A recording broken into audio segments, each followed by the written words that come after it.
everybody, how are we doing tonight? So glad that you can be here on our first live stream of the new year. So hopefully you guys can see and hear me okay. I have my little furry helper here and one in the back. So I think we're ready to go, if everybody can hear me. So in this live stream, we're going to be working on wood burning a bunny. So this is something that I wanted to do for quite a while. I know that Lexi would second and support my decision to create a bunny this time. And I think this is what, the year of the rabbit. So anyway, I thought it might be appropriate for the new year. So in this live stream, we're just going to kind of break down how to burn the bunny step by step and see what we can do. All right. So hi Lexi. Hi Barbara. Hello Mina. Yep, Happy New Year to you guys as well. Hi Lynx Lady. Hello Angela. Hi Terry. Hi Mellow Yellow. Making sure that I'm okay. You guys can see me and hear me. Very good. Okay. Hi Ash. Hello Larry. Hi TH. Hi Faye. Hi Lisa. Or hi Rich. It's been a little while. I'm just reading the lines there. So hi Rich. How are you doing? Hi Jim. Okay. Alrighty. Well, let's go ahead and get started. So I posted this pattern on Patreon like today. I have been so far behind. So, excuse me. The first thing that we're going to do is, let me switch screens here. Okay, here we go. All right, so the first thing that we're going to do after we've transferred on our pattern is we're going to sand down our guidelines so that we don't see them as much.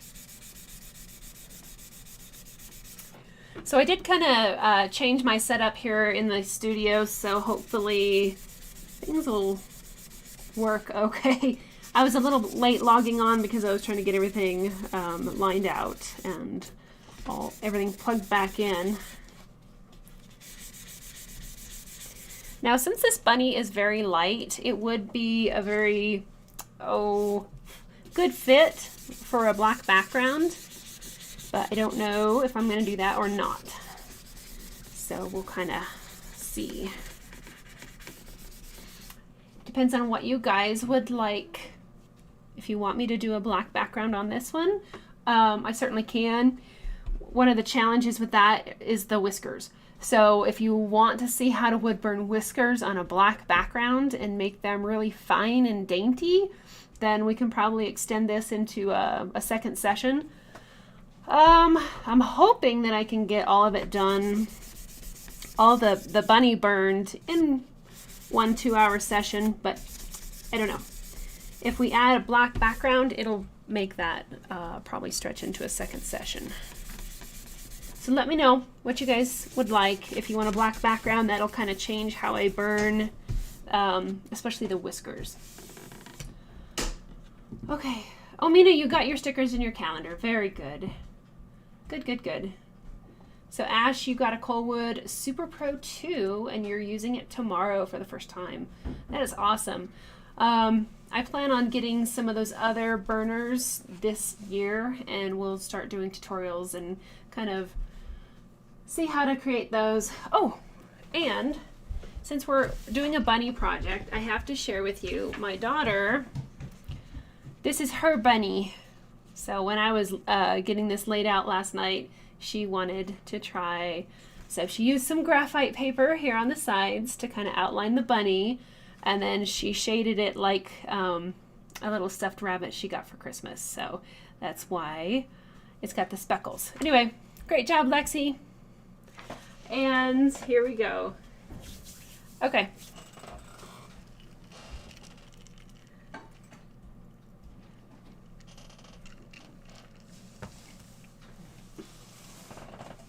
Okay, Larry, you want a black background? Okay, Lynx Lady, Whiskers on a black background would be cool. Barbara, whiskers on black would be great. Okay. Yeah, this background is very, very busy. It would take an extraordinary amount of time to wood burn that the way it is. Hang on, guys. I'm trying to see which is the better audio here. Whoa. Okay. And okay. We'll go there. Okay. Yep, Lexi did a great job. Okay, Jim, you got your stickers, or your print, your stickers and calendar, everything. Awesome. Good, good, good.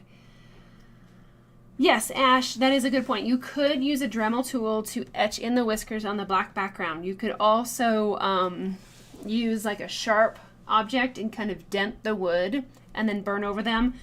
We've done a little bit of that with the grass on the elephant, but I don't think I've shown you guys specifically how to wood burn around fine whiskers on a black background. So I think that might be what I do this time. I'll do the trickier version. So, okay, Terry has a question. What happened to the polar bear I started on the live stream? I did finish the polar bear, but I didn't speckle it. I don't even know where the polar bear is hiding. It might be in my closet. Hey, Lex. Yes? You want to look in that? Yeah, that cupboard and see your polar bear? My polar bear. Yeah. So I did spend some time on that. I need to speckle up the paint on, but I can show that to you if we can find it. Okay, Angela, black background, audio is good. Okay. TH, you got your calendar. Awesome. Very, very good. All right, well, let's go ahead and just jump in here. So if we are going to wood burn a black background, then I'm not going to worry too much about sanding the edges down. I would kind of like to sand a little bit more on this before we get started. I don't see it. Okay, it might be in that stack right up there in the area. All right, I'll check over here. Okay. Well, I hope everybody had a lovely holiday. Hold on, here you go. Did you find it? Yeah. Okay, thank you. Okay, so here's the polar bear that I finished. This was from the live stream that we last did in December. So I did go back and I think we left off with me starting into the background. So after I put in the shading on the background, I went ahead and darkened just the outer edge a little bit more. It made it kind of look like those old-timey photos that have the dark edges around. So he turned out pretty good. It wasn't the best quality picture to start with, so I think we pulled a rabbit out of the hat on this one. I could probably add a touch of white colored pencil to highlight some of the areas, and then I plan on speckling that with paint like we did our other winter scenes. So there's Mr. Bear. Thanks, kiddo. We're going to play with Missy for a little bit. Okay. Did I film it while I was finishing? I did not, Terry. I just kind of played around with it for, I don't know, maybe another hour or two. Okay, it's gonna have to be good enough. This bunny might be turn out a little bit darker than it shows in the reference photo. Okay. All right, so right now I have the burner on high. So like I normally do, I'm probably gonna start with the eyes first. Hopefully you can see that okay. Come on. No, not that.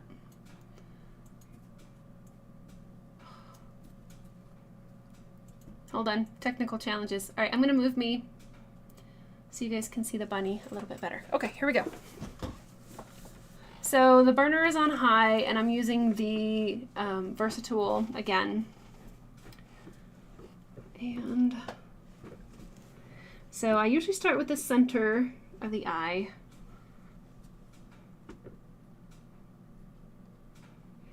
We're gonna work in really small areas. I'm not going to make the circle one complete motion. I'm going to make it several smaller motions.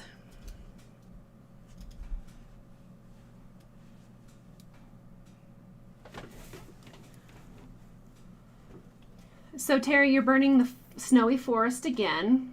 Cool. You gave the first one away as a Christmas present and you're going to burn it on another larger piece. Cool. Yeah, the splattering of the snow, that was so fun. That was a lot of fun. It makes me want to make more winter projects just to sprinkle snow on them.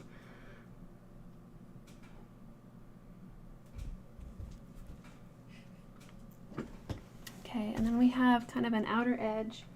Thank you for, yeah, you gotta, Lex, you gotta stay over there. Okay. Okay.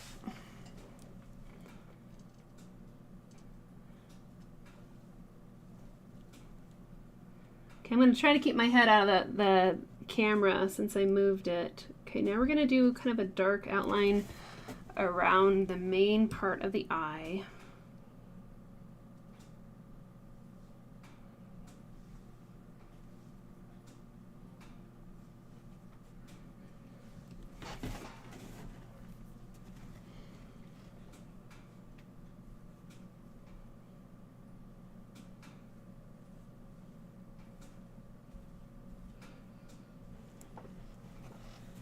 Okay.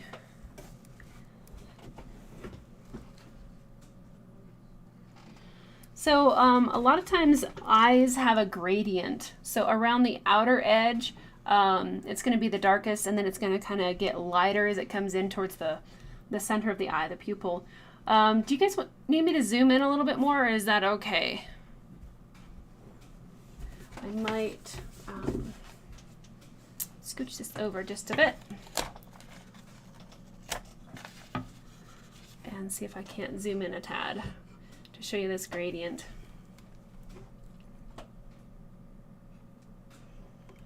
Okay. Let's try that, guys.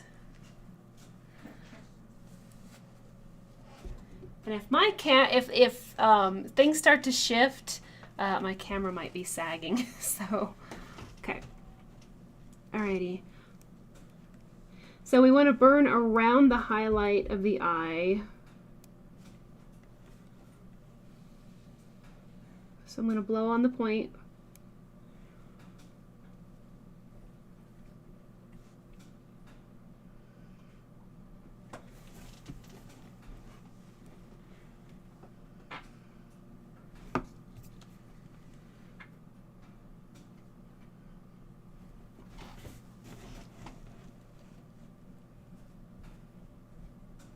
And you can turn the burner down on this if you need to. And it's okay if we don't get the dark areas dark enough to begin with. You can always go back and hit those again. I'm just going to do this from a different angle really quick.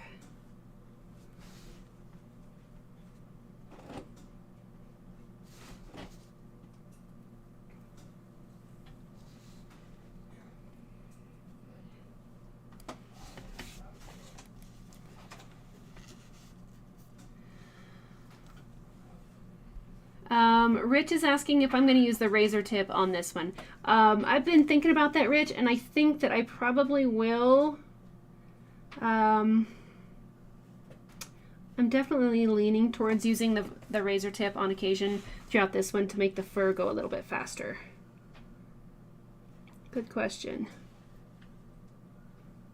Okay. Okay, so I darkened the edges just a little bit more. Terry is asking, as far as the whiskers go, couldn't you paint them in with a bleed-proof paint after burning the background? I suppose you could. A lot of, I think I've actually tried that. And the problem with painting on a black background is because when you burn the black background, it completely seals the pores of the wood, so there's really not much for the paint to grab onto. You would have to do a pretty thick kind of paint. And even then, anytime you paint white over black, it would take several very careful coats to build up like a true white. Because most whites have a transparency to them, and so you're going to look through that white and be able to see the dark underneath. So I hope that makes sense. It'd be something fun to try for sure and just see how it goes.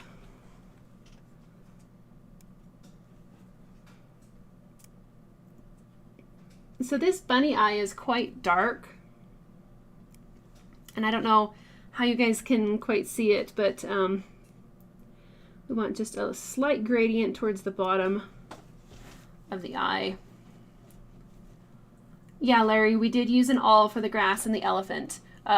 You could do the same thing for the whiskers. If you do, make sure that you pull the whiskers in front into the bunny. So these ones here would be etched into the mouth. On the far side, the whiskers are going to be on the opposite side of the rabbit, so you want to make sure that you start your etching at the edge of the subject there. I hope that makes sense. Okay, so now we're going to build up some of these darker areas around the eye.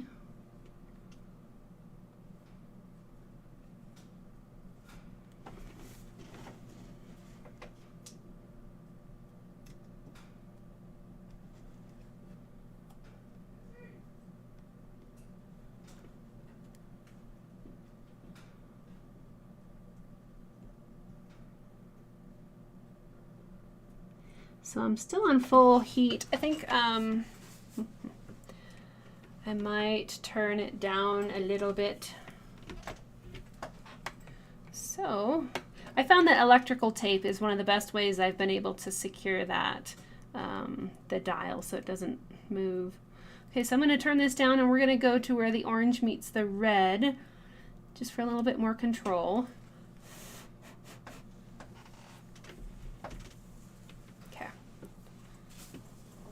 And while I'm waiting for that to cool down, I'm going to add in the little bunny nose, because that's a pretty dark area.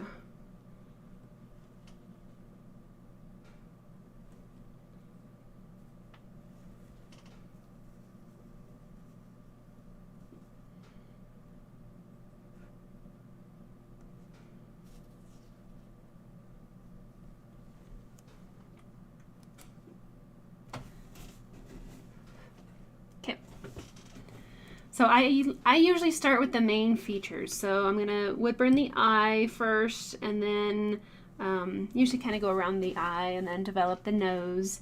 Then we'll work on the little ears, probably a little bit, and kind of go from there.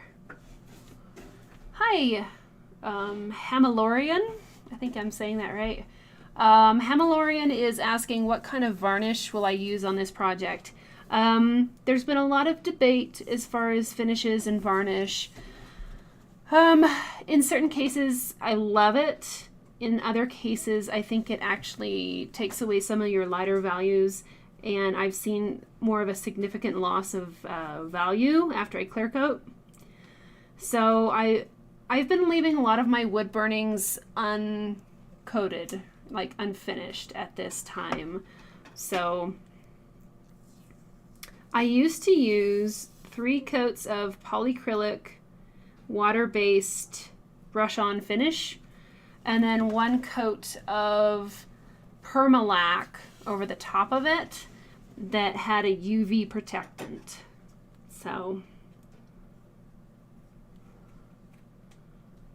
again, I'm still trying to find the best or a better solution for the fading problem.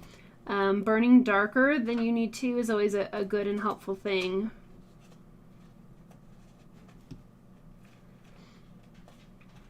But I've had projects sit like in a closet away from the light source for 6 months, and I didn't see any loss of value or fading.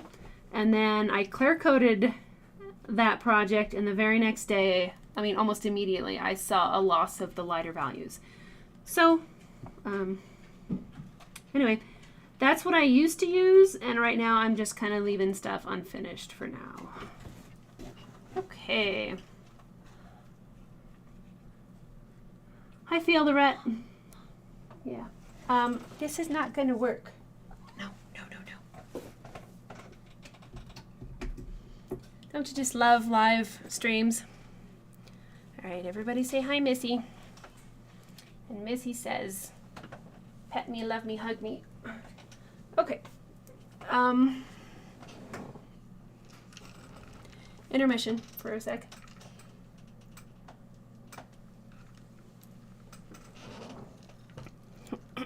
Okay.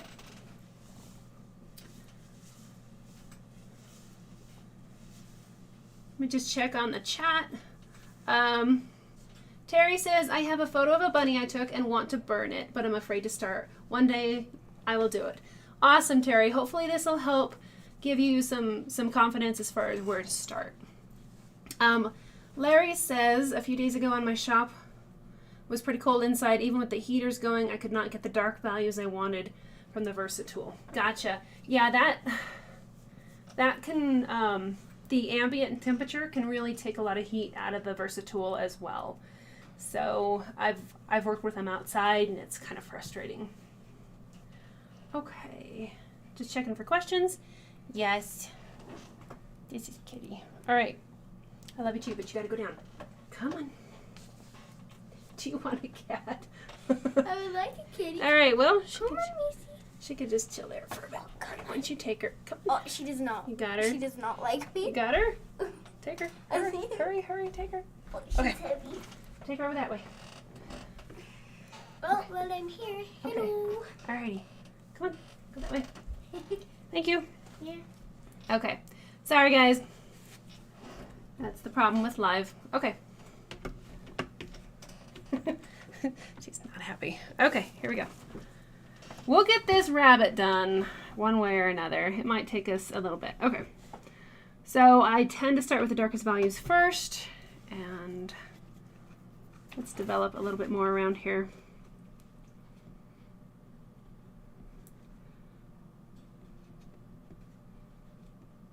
So I'm using a back and forth motion to simulate the fur. Thanks, Larry. And you want to really stay with the direction of the fur. So I'm going to rock the point up and use the upper tip to put in some of these fine lines here.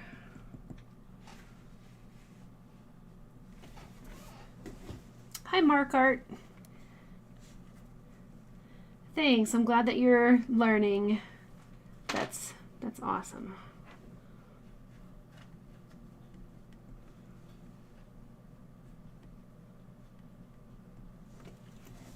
Okay, so we have a pretty good start to the eye.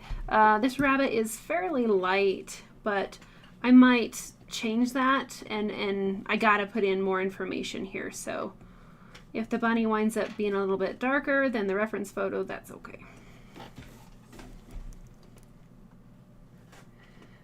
Rich is asking if I got pyrography presents for Christmas. I ordered a lot of wood, so yeah, I got some wood for Christmas. I was gonna purchase the coal wood for myself, but I ran out of time. So that's gonna be a little business expense here coming up soon. Feel the Rut, is my daughter into art and wood burning? Yes, she's over there drawing right next to us. And I don't think you were on yet, but this is her version of the bunny that we're working on. So she made this last night as I was getting the live stream prepped. So yes, she does like to make art as well. Obviously. Okay, so we have some cute little dark spots in the fur around the nose. So let's try to put some in those things in. You'll really start to see the inverted V's as we burn the fur on this bunny. I've searched through a lot of reference photos over the years to find a good rabbit. I like this one because its fur is a little bit, it's not super smooth and silky. There's some nice irregular features to it, so that's pretty fun. So my burner is a little bit turned down, but that's okay. This will still work.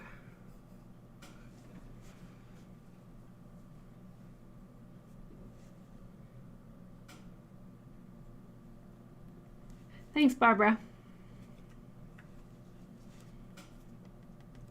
Okay, so a lot of times when I burn whiskers, the first thing I'm going to do is when I transfer on my guidelines, I usually just do one line, generally underneath the whisker. So let me show you on this reference photo. So yeah, I usually do one line on the bottom side of the whiskers. Hopefully you guys can see that. Oh, Lex, get her. Thank you. Yeah. Sorry, cat's up here again. That way, when you, if you burn the whiskers and you don't have a black background, your guidelines can actually work as like a little bit of a shadow underneath the lines. Alex, take her to your brother's room. All right. Nice catch. Okay, so sorry guys for the interruptions. We're gonna get the cat out of here. By drawing a line underneath the whisker, it can add a little bit of depth and look like a shadow. So I'm just trying to think about which way I want to go. We're going to turn Bunny, and I'm going to work on him this way for a little bit, and we're going to get some of those whiskers in there. Dun, dun, dun, dun. Okay.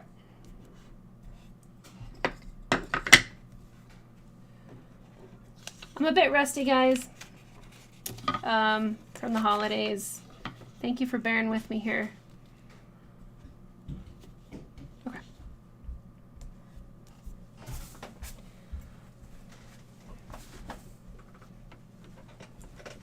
Alright, so I'm going to go ahead and draw or burn directly over the top of my guidelines for these whiskers.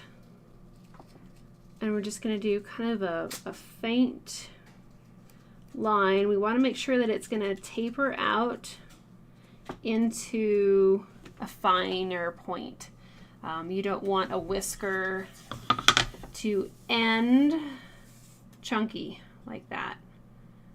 You can start it chunky, but then you want it to kind of fade out and get skinny towards the end.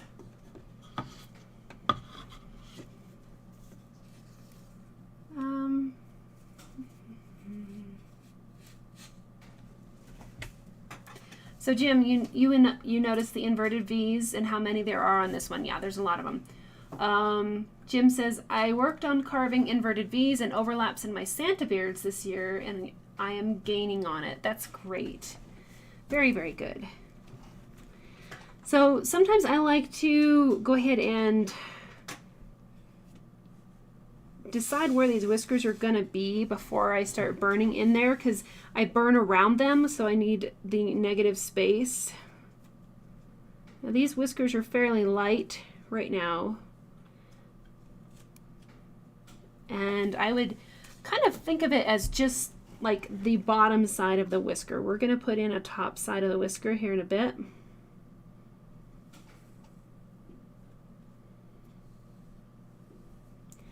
But this is one of those instances where I'm going to burn directly on my guideline.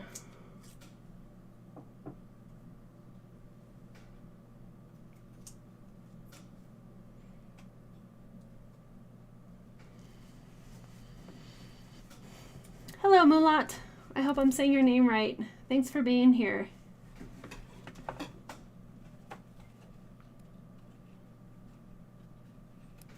So you'll notice that I create the whiskers not in one big line. Usually I create it with a few shorter lines.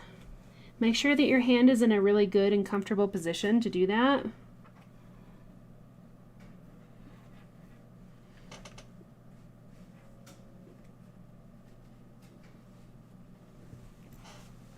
Okay, I'm gonna have to turn this little guy upside down for a sec. Now, if you don't burn a black background, this is pretty good. You can just leave it like this, or I can show you how to build depth around the whiskers as well.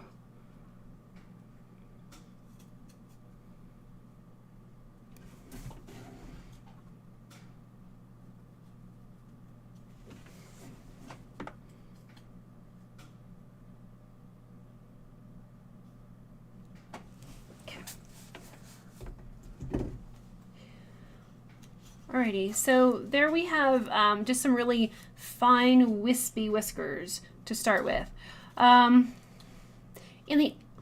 Thinking maybe I'll just leave that as is for now, and then we'll completely do the black background on something at a different time. So let's keep going on this. I think I'm still going to turn it sideways so I can develop more of the face. But let's get the rabbit done as much as we can in this one, and then we'll go back and dive into the black background challenges later. Hi, Clackers Clark. Hi, Joe S. Thank you very much. So Hemalorian is asking, have you ever heard of the Kuliao engraving pen? I'm not sure if I'm saying that right. I just purchased one and have yet to use it for whiskers, but I've seen other people who use it and they can get some nice white whiskers on their burning. That is great. An engraving pen. I'll have to look into that. That sounds very cool. Okay, so we're going to dive into these areas that are a little bit darker. And I'm just going to fill this in fairly quickly with a back and forth motion. I want to make sure that my fur strokes are not super consistent. Like, you don't want them all parallel. They need to vary a little bit, but still follow the overall flow of the fur.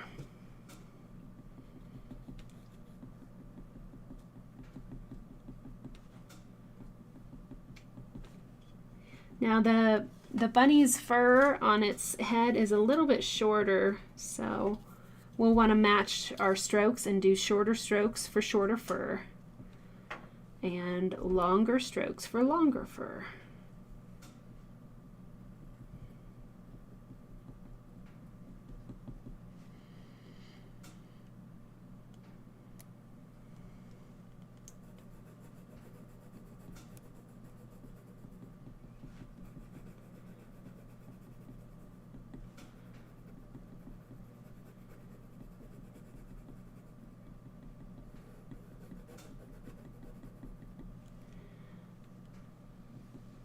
So even in areas here where the fur is very light, you're still going to want to put in some light strokes. A lot of times when you burn over the wood, it kind of burnishes and creates little indentations, or it changes the structure of the surface of the wood. So even if you just go over it lightly, it will still add depth. You don't want to leave it completely unburned.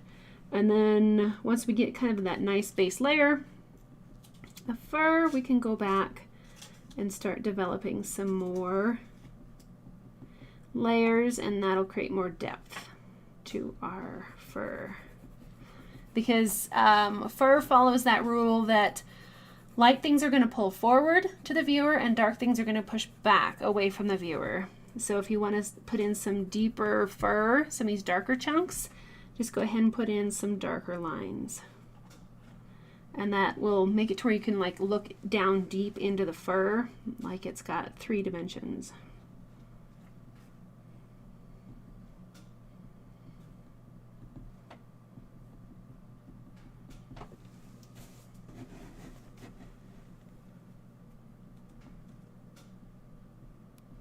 So you can add a few darker spots in there.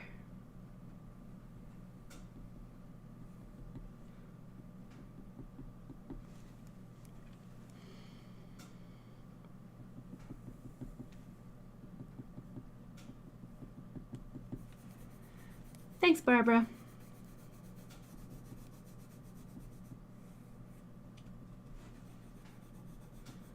I'm working on a big commission right now, so with the holidays and everything, it's been pretty slow going on that commission, but hopefully I'll get it done in the next week or so.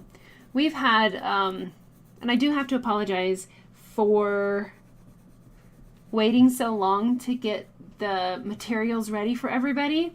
We have been hammered with snow, unlike I've ever seen, and I've been here my whole life. So every morning we would wake up to another 6 inches of snow after we got a foot of snow overnight. So we got a foot of snow overnight, and then we got like 6 inches of snow every day, plus more during the day. It's been hours of shoveling every day to keep up with it. And gosh, one night I spent, I think, 5 hours on the tractor clearing out the roads because we maintain our roads.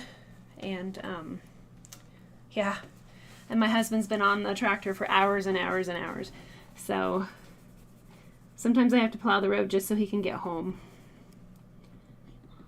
Wait, Daddy, do you think Dad's gonna be able to get home? Yeah, we only got like 4 inches today, Oh, so good. he should be able to get home.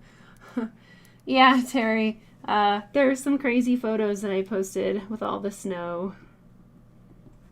But I would rather dig snow in the winter than evacuate in the summer because of the wildfires. So it's a good trade for me. Just makes for a lot of work. At least I don't have to go to the gym or anything.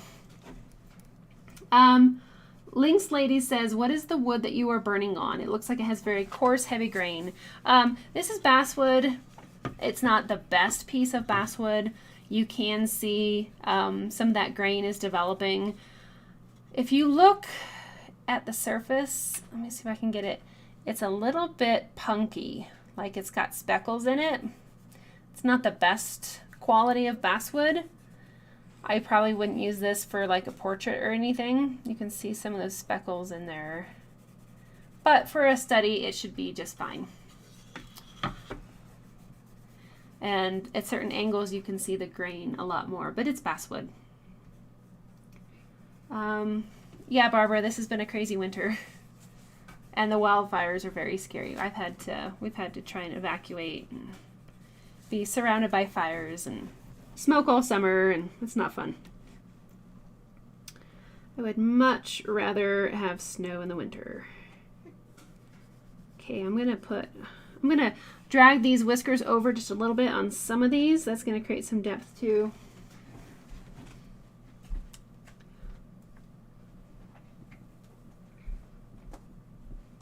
So I feel very, very unprepared for tonight, guys. This is also the last day for the kids at school, so we got semester finals and last minute lessons to send off. So it's been a very hectic day. Yes, Larry, I did hear about Jeremy Renner, something with a snowplow. And that's very sad. I hope that he gets to recovering soon. We've operated a snowcat, my husband and I, over the years. We used to plow for our local snowmobile club. And they're big. They're very big. They can be very big. Thank you, TH. We just keep going here.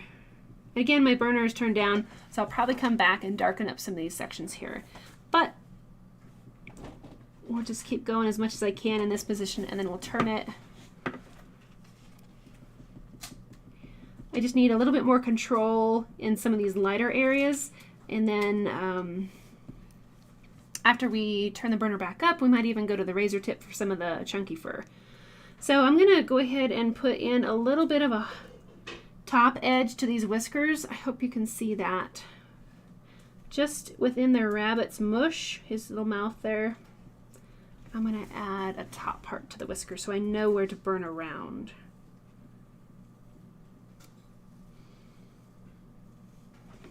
Okay, so maybe you guys can see that where I added a top line to those whiskers here. Let me turn it right side up. So I got my bottom whisker edge, and now I'm going to add in just kind of a top part to the whisker so I know where to burn around.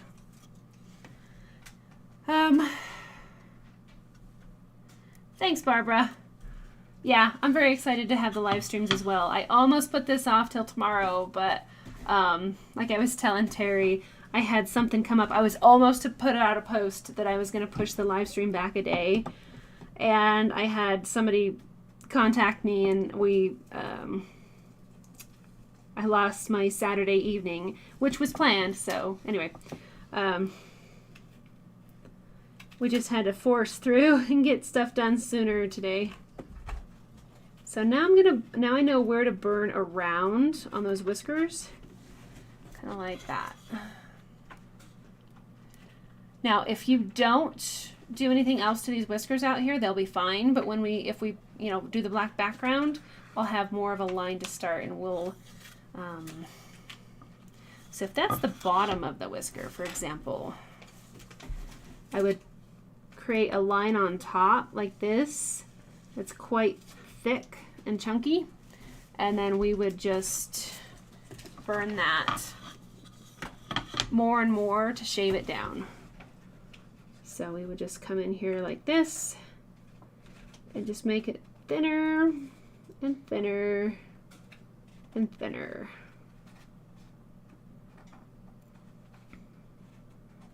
So in a nutshell, that's the basis for burning around whiskers.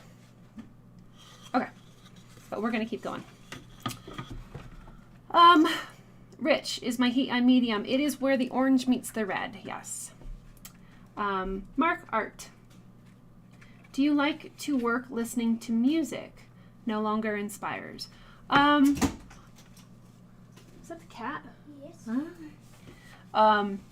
I do like to listen to music, yes.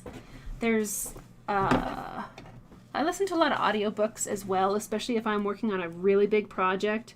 The audiobooks tend to make the time go faster. Whereas music, especially if I've heard music before, the time seems to kind of drag on sometimes. Okay, so I think I'm going to turn the burner back up. We have a pretty good start on Mr. Whiskers. I think we'll call him Whiskers. Yes. Yeah? Okay.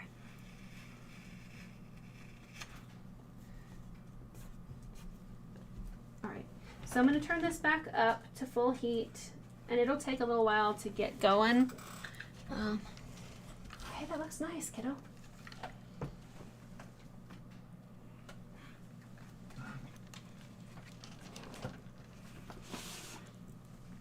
We have a cat fight. Okay.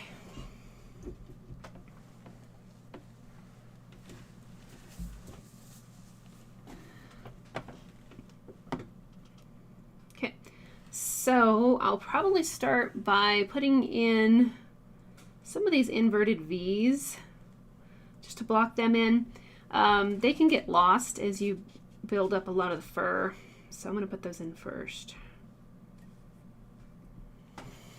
Thanks, Mellow Yellow. It's coming there. We'll get his face finished up soon.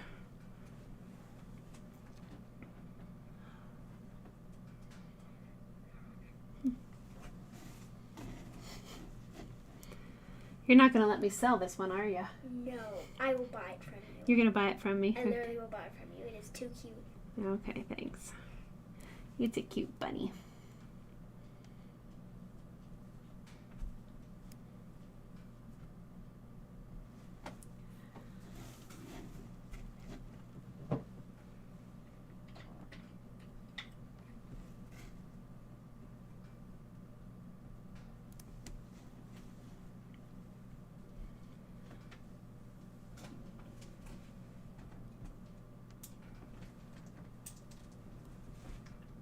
So this is still a little bit light in here, but we can come back to it as my burner warms up a bit.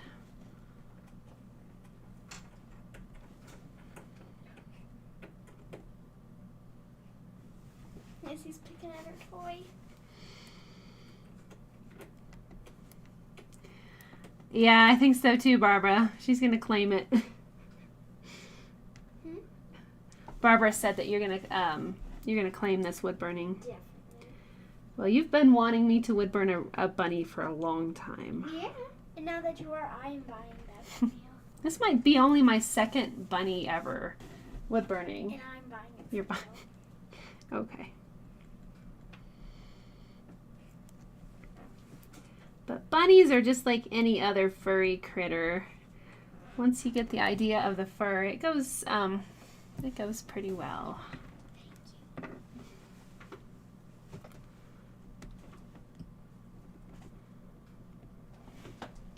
So we're just putting in some of the defining chunks of fur before we go in and lay in a lot of the surface fur.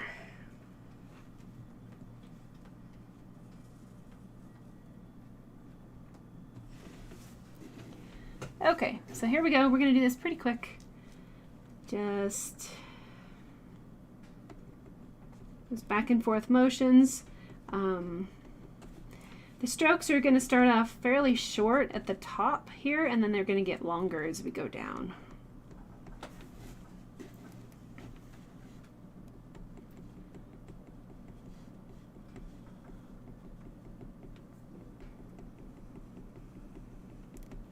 And then this really gives a lot of dimension and life to the critters once you start laying in the fur.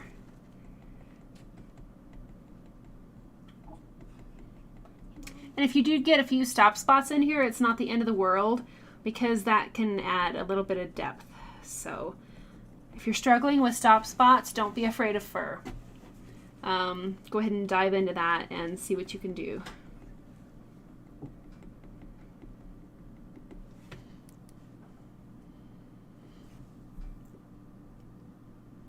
Terry says, you ever think about wood burning a standard poodle? That would be quite the challenge. That would be fun. I have not wood burned a standard poodle yet. Barbara says, one thing I had to do when I did demos a while back was turn off the ceiling fan in the room. The ambient room temperature does affect the burners, yes. And Terry, you do that too. You turn the fans down. Yeah, it can really turn the burner, affect the temperature on the burner.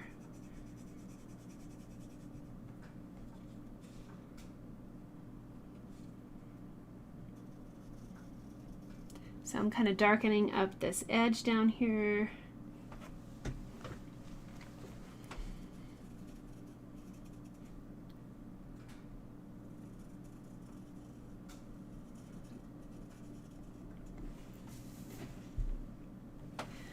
So as you see, like, okay, so we put in some of the dark features, some of those dark recesses, those inverted V's, and then we did a single layer of fur. I think a lot of people stop at a single layer of fur, and as you can see, it looks much flatter than the upper part. So I strongly recommend that you don't do just a single layer of fur, that you go back after that single layer and you start developing more shading and layers, and it will create much more depth. So if you're struggling with flat fur that does not have much dimension, try adding more layers. Another thing is make sure you still have some of the unburned wood peeking through, so you can see there. I haven't burned all the wood consistently. You will need some of those lighter areas peeking through just as much as you need some of those darker areas pushing back. Yeah, Terry, absolutely. The stop and start marks are okay if you get them in the fur, and like here, I'll put one in like right there. If that happens, just build around it and incorporate it into something like a dark spot. So you can build around those stop spots and it's okay. So I'm going to go slower and add a few more sections in here that are a little bit darker, because I want to take some of those dark spots that we initially put in and build around those too, and they'll look a little bit more natural.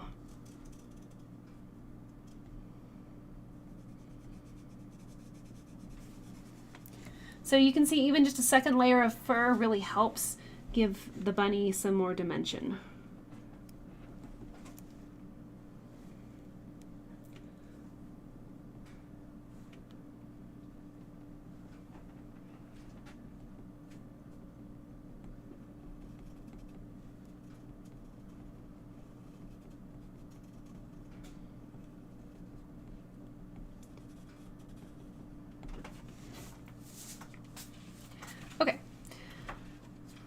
So here we have little bunny is starting to come along. I might, just for fun, switch over to the Versatool and put in a little bit of this dark fur underneath, and then we might move over to the ears. So, let's see. I find that the Versatool creates a softer fur, whereas the razor tip tends to create a more harsher fur, or coarse. Now you can get softer fur with the razor tip as well. It just takes more time and blending. So a lot of times what I like to do is start with, do the darker areas. I got polish. Start with some of the darker areas with the razor tip and then soften them with the Versatool. So you can use both burners, and we can kind of show how to do that.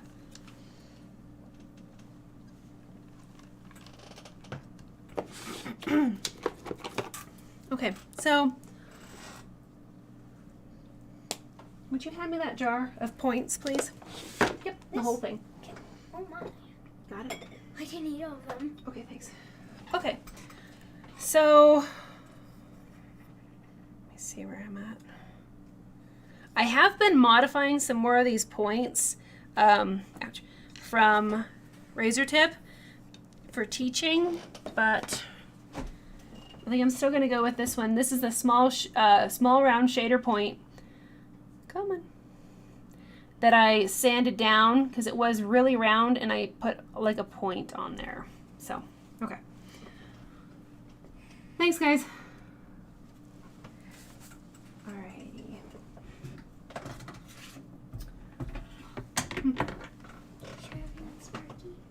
Pardon? Maybe towards the end, sweetie. Okay, thanks for patience, guys, as I'm trying to get everything gathered up here. Okay. I need more room. Okay, here we go. So I usually start with the burner fairly low to start with. Whenever you're using the razor tip, it gets so hot so quickly that it's a good idea to kind of turn your burner down lower than you think you need to, and then slowly turn it up as you need. Because the last thing I want to do is take this delicate bunny and then turn the burner way up to like, what, a 7? And then go to do dainty fur and get that charred, uncontrollable, smoke-filled disaster for realism. Okay. So I'm going to turn this back down to a 4. And you can see, even though, I mean, it's still pretty dark, so I might go a little bit less, like a 3 to start with. You can always turn your burner or your piece of wood over and make sure that you get the right temp setting before you place your point on the wood, because the last thing I would want to do is something like that to our delicate furry bunny, because that would be really difficult to fix. So I'm currently on a level 3, and let's see, we're going to work here in this darker area. And I don't usually use the pad when I'm using the razor tips, so. All right, that's a little bit too light. I'm going to go back up to the 4, because you can always burn darker, but you can't go lighter.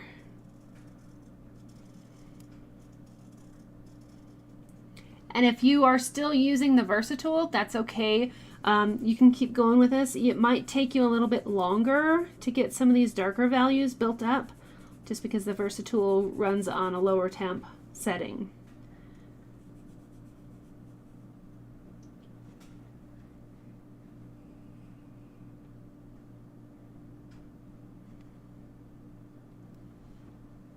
Thanks, Mina.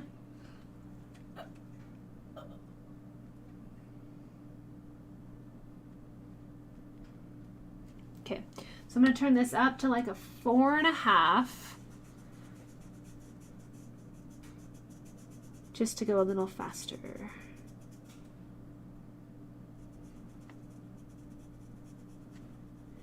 So I'm not sure if you guys can see.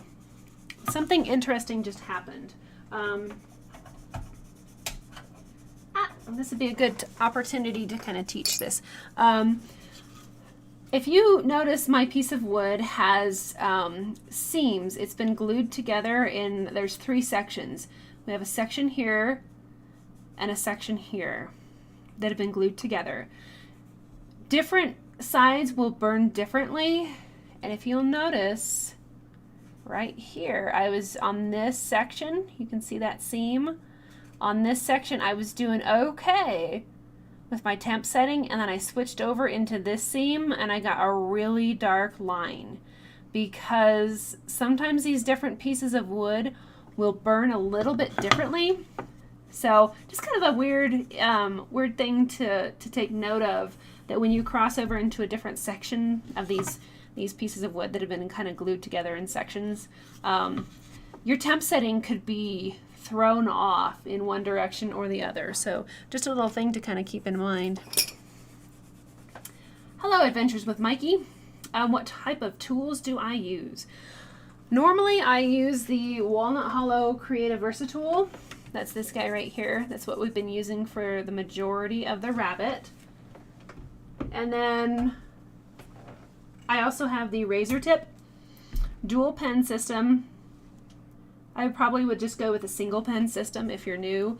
I never have more than one plugged in anyway, so I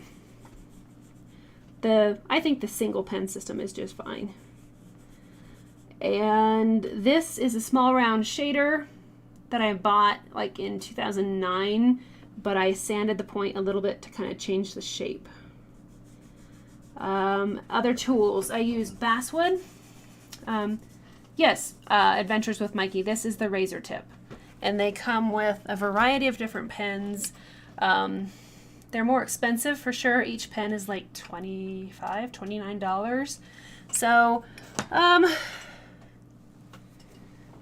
it's great. It burns at a higher temperature, the razor tip does. So that's why I switched over to that. We're just gonna kind of burn some darker fur, which you can do with the Versa tool.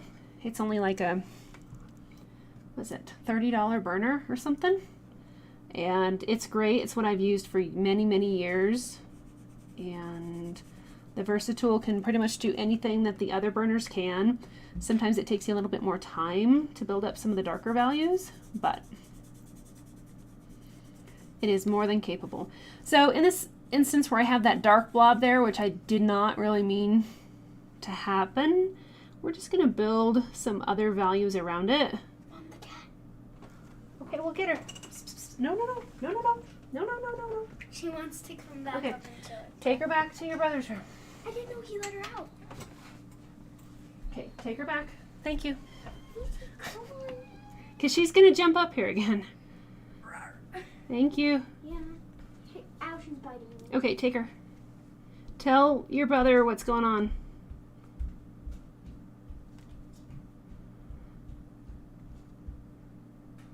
Okay, so I hope Adventures with Mikey, I hope that answers your question. Okay, so you guys have noticed when you cross over into sections, sometimes it burns differently. Okay, cool. As a beginning artist, sometimes they don't really realize that, and they'll be like, oh no, you get a burn mark. Adventures with Mikey says, would you know where I can find some razor tip? Well, online is where I got mine. Just search up razor tip wood burning, and it takes you to a website, and then you can buy the main unit, and then you can buy the points individually. I think they might have some kits as well, but yeah, I bought mine online. Razor tip, just Google it and search it up, and that's where I got mine. If you're in the States, that should be pretty good. Guys, maybe you guys can answer this question. Is razor tip, is that a Canadian-based company? For some reason, I think it is. So it might ship from Canada. I think mine shipped from Canada for some reason. So we're just back and forth building up some darker values of fur while we talk about wood burners. Okay. Hey, hello, Paolo. Glad you can join us from Italy. That is awesome. Very cool. We are just working on a little rabbit and slowly making some progress on our fur.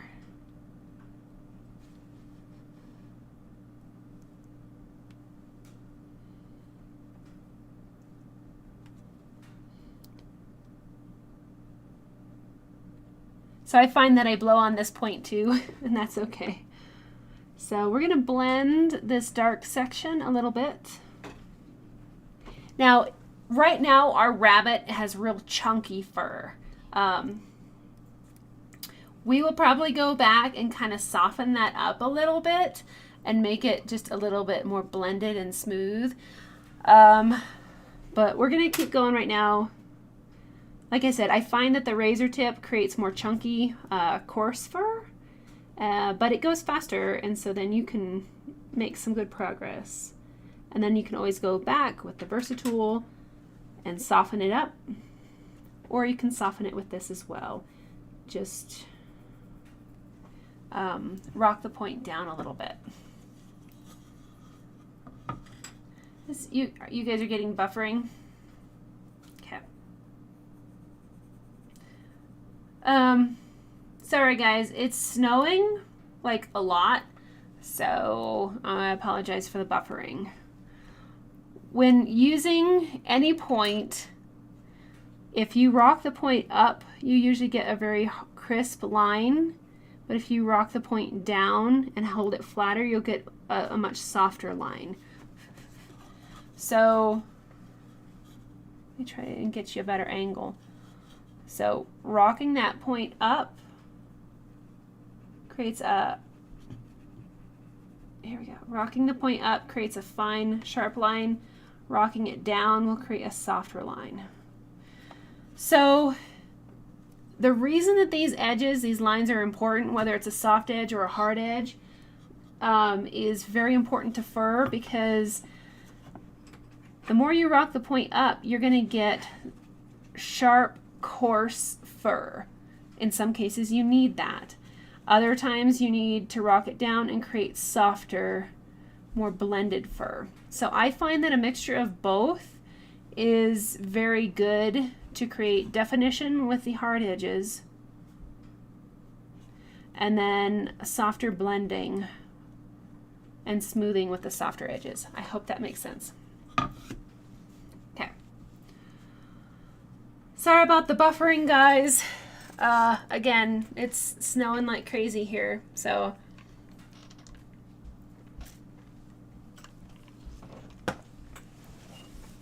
thank you, Crazy Horse. Alrighty. So we're gonna keep going. I'm gonna keep working with the razor tip for now, because it's a little faster.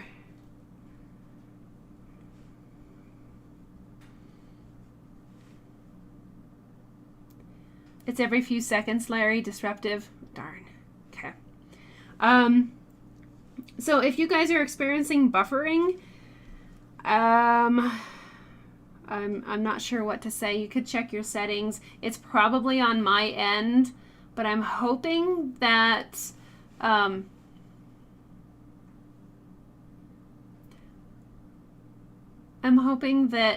when we watch it later, it'll just kind of even out. So if you watch the live stream after the live stream is over, it should be smooth. Paolo is saying, can I ask you the right code of the pen that you're using right now? This I bought, like I said, in 2009, so I bought this one over 10 years ago. I think the newer pen is this one here, but I modified it as well. I just haven't got a chance to try it out yet. But look for the small round shader.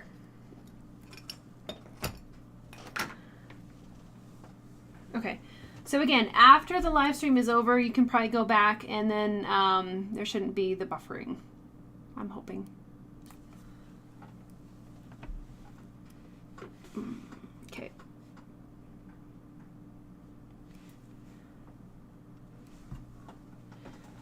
Okay, well, everybody's kind of buffering. I'm gonna reposition here a little bit. And we'll see what we can do with Mr. Bunny.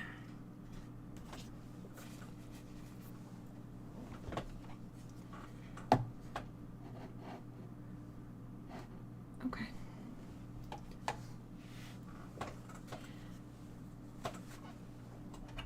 Yeah, I'm seeing a pretty big delay here between everything. Okay. Okay, so Terry, you're saying that the buffering is bad, but hopefully you guys can hear like what I'm saying and that's not too disruptive.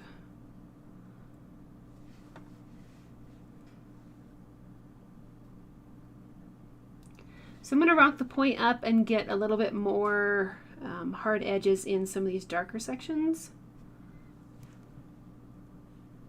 Paolo says, because I bought 5 different pens, but you don't have this one. Okay. Like I said, the pen that I'm using, this is the heavy duty, where I think this was the light duty pen. The newer one I believe they sell is the heavy duty pen, and it has a much more rounded tip than what you're seeing here. Come on, focus. Because I sanded these. So right there you can see that it's more of a chisel tip because I like the chisel tip a little bit better than a round tip. But you can, where am I? Anyway, you can purchase those rounded ones and then sand them down to a point if you need to, which I ought to make a video on how to do that too.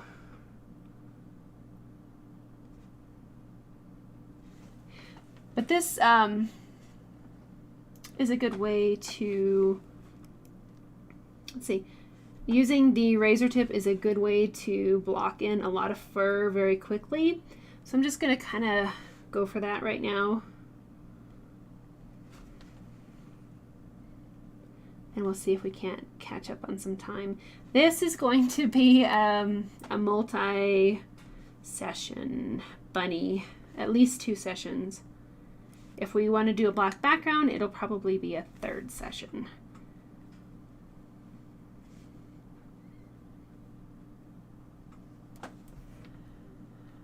Hello, Midnight Scroller.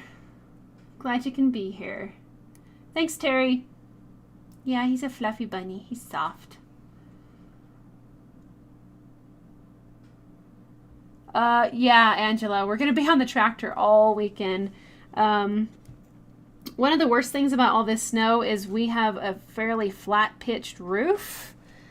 So my dearest husband is brave as all can be and gets up on the roof and shovels off the 3 feet of snow on the roof. And then I shovel it off the deck. So he brings it off the roof and onto the deck, and then I got to take it from there. But that's our weekend project, is clearing off the roof. One of these days I will put a 2nd story on our house and put a studio up there, and then no one will have to get on the roof. So great segue here.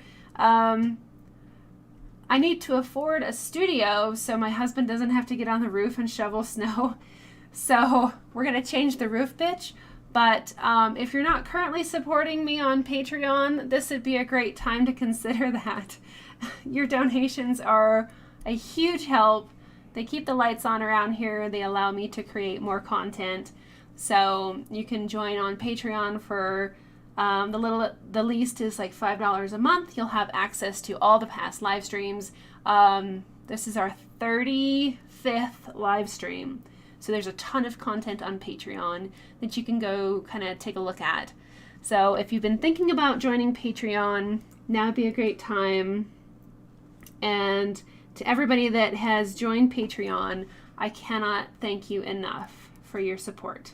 So Really appreciate everybody. And thanks to everybody for being here as well. So I normally dive into the darkest sections of fur first and kind of get those set. And every time I put down a stroke, I'm using that airplane motion gently and then back up. Good night, Feel the Rut. Tractor butt. Okay. Okay, Paolo. Yeah, go ahead and look through that catalog on Razor Tip. So Jim makes a good point. Jim is saying that you can buy that tip directly as a spare point shader without having to modify it. One of the reasons that I buy the round shader is it seems to be a slightly thicker point. The spare shape points seem so thin that they're really sharp and they kind of gouge the wood. So that's why I've gone with the round shaders. It seems to be a little thicker when you look at it on end like this, and that's just kind of a personal preference on my behalf. Yep. Okay. Thanks, TH. Yep. Okay, yeah. Optima, I want to get an Optima burner and a Coalwood as well.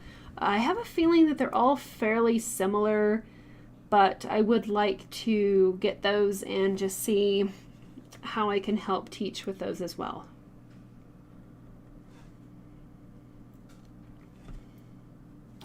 Yeah, but every time that I put this point on the wood or take it off, I'm doing that smooth airplane motion where I travel and then I set my point down and I burn and then I lift my point off. So get used to practicing that back and forth motion, and that will help prevent the stop spots.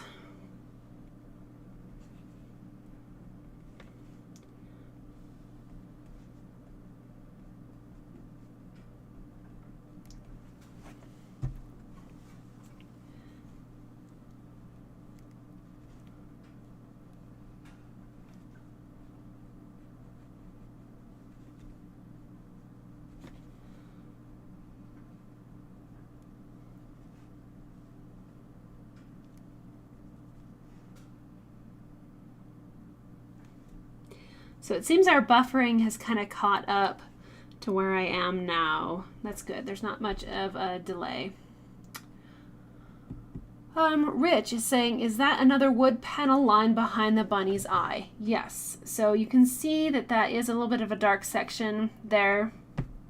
No, it's not. The more I look at it, it's just part of the wood grain. That's not glued together there, Rich. It looks like it might be, but that's just a really sharp wood grain line. So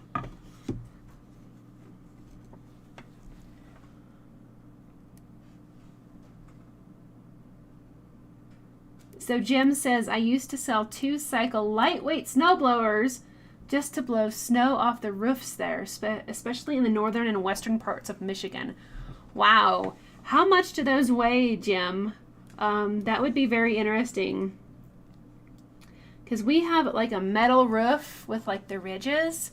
Not sure how well that would go. And we have a 312 pitch. Would something like that work on a 312 pitch? It's about all we can do to stay on it. Some of our other buildings have a 512 pitch and they seem to slide eventually on their own.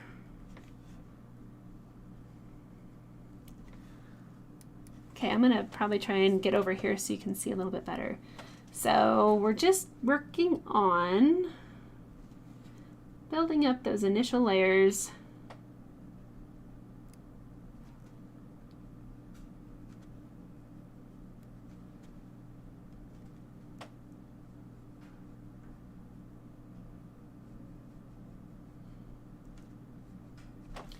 So see, I just did a stop spot right there. It happens, and then you just try to just blend around it and make it go away, and it's fine. So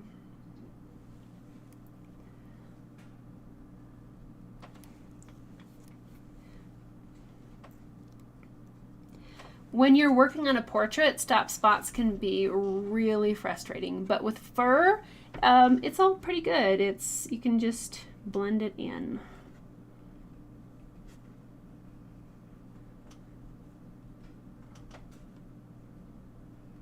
And if you're new here and you don't know what a stop spot is, that's when you set the point down, travel, and then lift. So you get these stop spots on either end. So by doing a smooth motion, I'm off the wood, off the wood, off the wood, on the wood, and then off the wood. It's really hot all of a sudden, but a stop spot you want to avoid setting and burning and lifting. So a nice smooth transition helps to prevent that. Okay. All right, good. Thanks, Larry. I'm glad the buffering is over for now.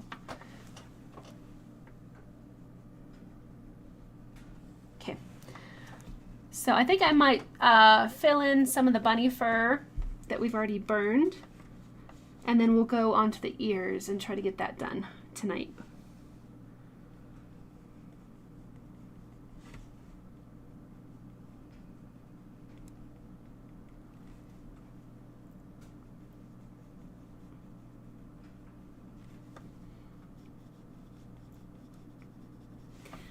Yeah, we've got some pretty harsh wood grains in there.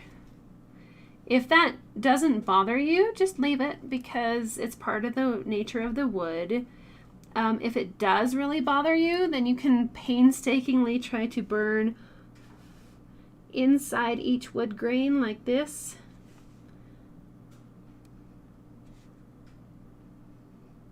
And you can soften it just a little bit.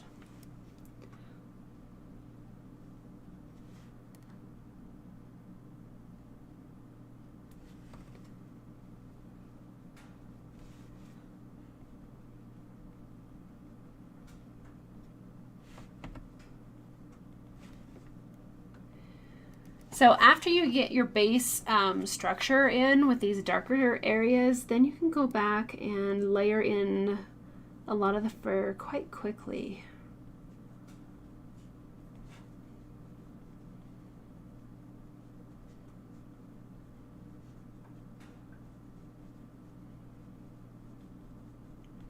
Just remember to use multiple layers.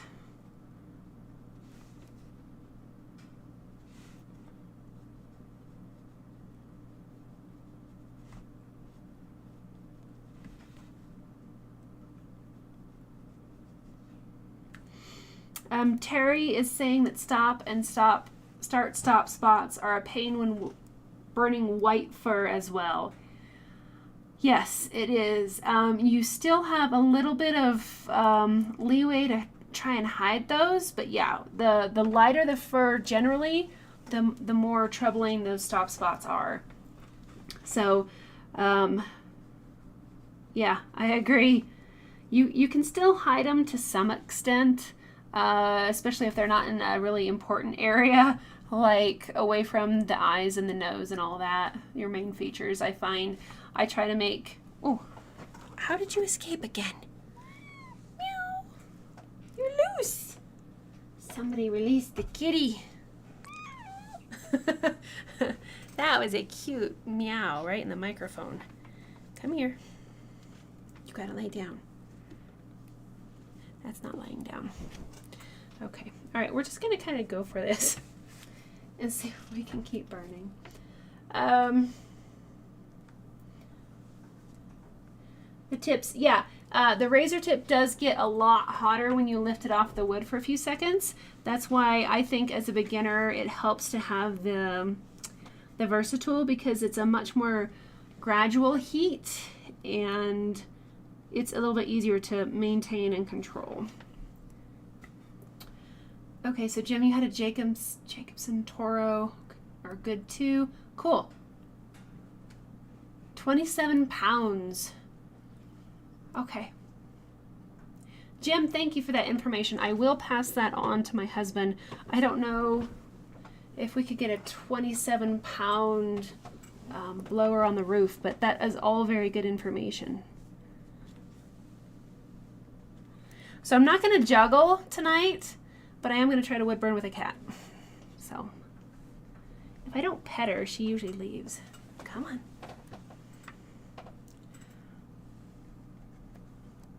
Yeah, you can't help. You're not helping. Okay. You're a lovely pest. It's okay. You can meow again. Okay, I'm just gonna keep going here, guys.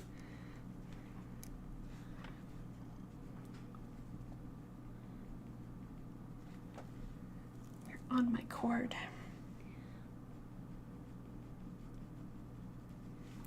So even though I haven't turned the temperature down, I'm just moving the burner much faster to help compensate for the temperature.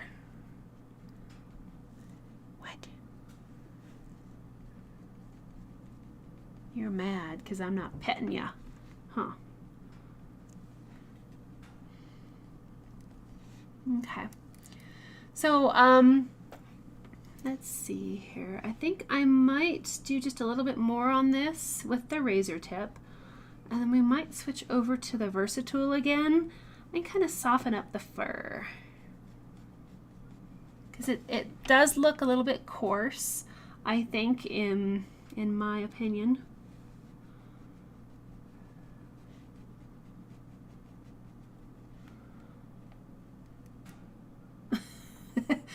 Yeah. She has the daintiest little meow, Terry. But she like meowed right in the sweet spot on the microphone. It was so cute. She's got a tiny little meow.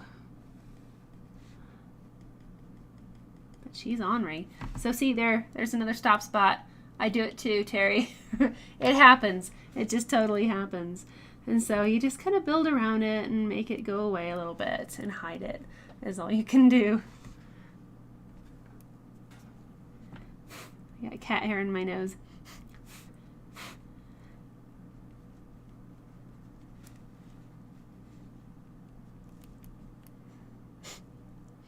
So she's all curled up in my lap like a little baby. Now she's having a bath. That's okay.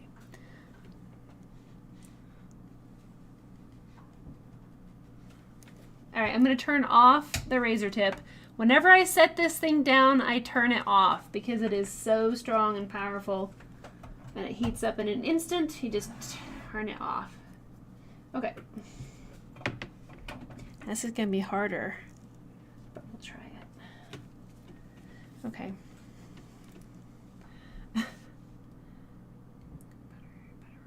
Okay, thanks, Jim. We usually use 2-cycle engines and not the battery-powered ones since we're off-grid. We have to kind of conserve our watts. Cool.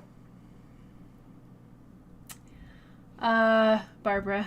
Yeah, your kitty likes to snuggle too. Okay, so I don't have my little pad under my hand because I'm holding a cat, but we'll just do what we can here. So I switched back to the Versatool, and I'm going to try to just soften up some of these edges of the fur. It's going to make the bunny look fluffier and more pettable, if that's a word.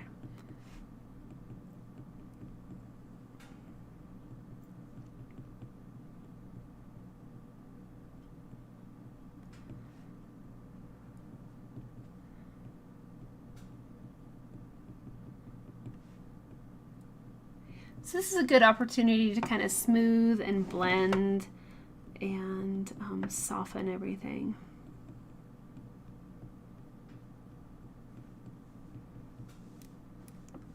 You're laying on my cord. Don't bite it. Ow, ow, ow, ow. No, you can't have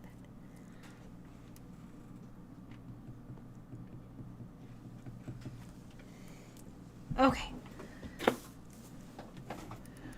All right, so you'll see here, this is starting to get much softer and fluffier. We're gonna go ahead and do that same thing over here too. Terry, yes. Those stop spots are just kind of part of it. You know, your hand doesn't hit just quite right, and I get stop spots all the time too. So totally part of the learning curve, and it just happens. So don't let that stop you for sure as far as diving into a project.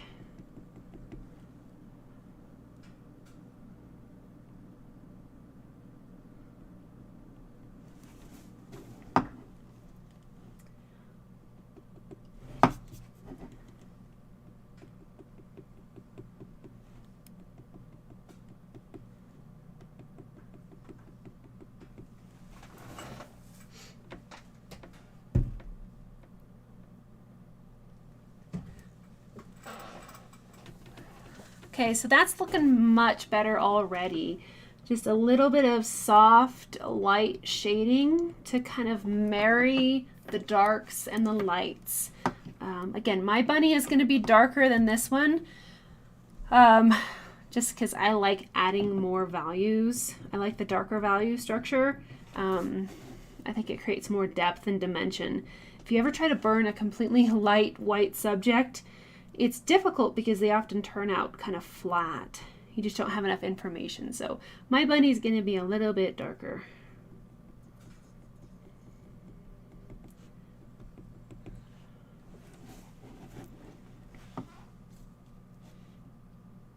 I still have a lot of work to do around the nose.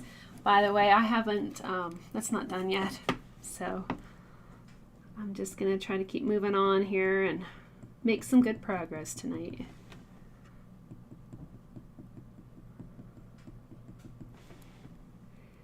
Okay, so I'm going to build some darker mid-tone values around these deep, furry, inverted V areas.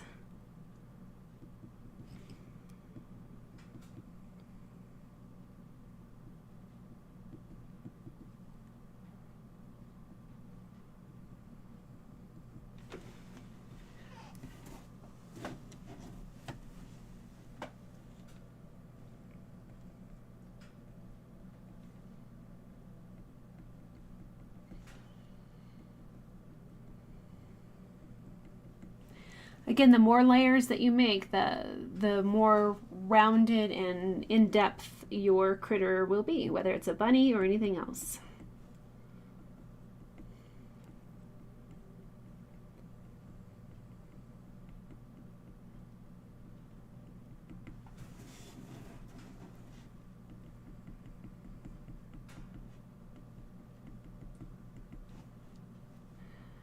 Thank you, Terry. I really appreciate that.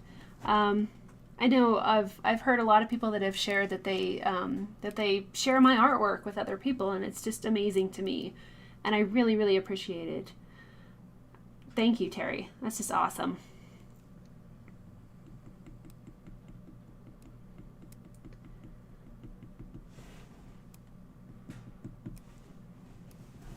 So it's kind of a funny story. One of my best friends in high school, she moved across the state, and we still keep in touch. And she was at some sort of like a convention or something that had artwork, especially like wood artwork. And she was talking with somebody that had a booth. And the person at the booth is like, oh, you know, you got to take a look at this artist, and here's some of her stuff, and here's her name and all that. And my friend starts laughing because it was me. And she's like, I know her. I went to school with her. So it was really, really a funny story, and very kind of sweet and cute that one of my best friends knew, or yeah, the person that knew my artwork and was sharing it with one of my best friends ever. So it was really kind of fun. Jim, thanks. Yeah, the shading really starts to develop. So this bunny is looking pretty furry. I would like to probably try to, let's burn the ears and see if we can't get that top part of the bunny mostly blocked in. Yep, I agree, Barbara. Darker is better. It won't fade as much. Perfect. Yep. Thank you. Barbara says that my burnings look better than the references. Well, thanks. A lot of that, I think, is the artistic license as far as being able to pick and choose what you see and what you want out of the project. So, and that's a cool thing. I mean, you could give this reference photo to 10 different people, and all 10 people would create a very different rendition of it, regardless of skill level. It's just kind of what you see and what your eye picks up. So it's pretty cool.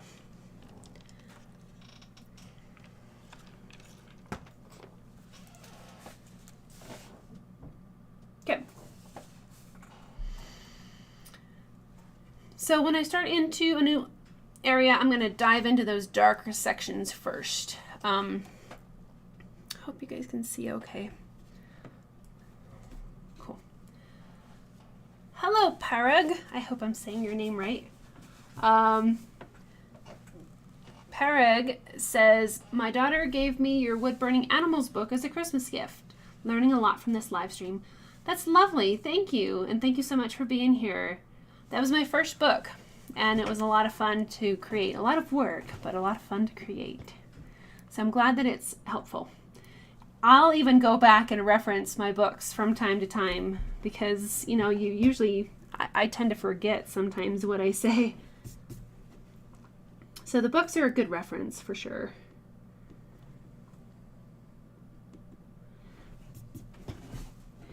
So I know we haven't really talked too much about outlines lately, but the importance of outlines depends on your subject. Like in this case, the only really hard outlines I have so far are within the eye and the whiskers. Everything else develops form through shading, and you can see that the edges are very irregular. So try not to outline really hard. I mean, you can see I could easily just go in and draw a really hard outline around that dark section, but it's not going to look very realistic. So even though that this is a quite dark section in here, I'm still going to treat it just like I would anything else. And I'm putting in the back and forth strokes. That'll help blend in to its surrounding area. And we're going to create this edge with shading and not just a hard line. Because that's what I did when I first started wood burning, was I would just hard outline everything. And I think a lot of beginners do that as well.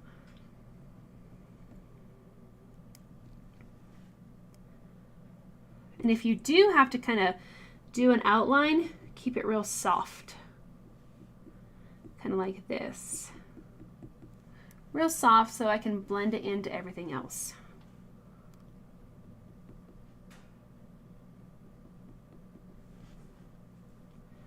Okay. There's definitely a time and place for hard edges and light edges, soft edges. So, and that comes with some practice for sure. Yes, Barbara, the artistic license is a lot of fun.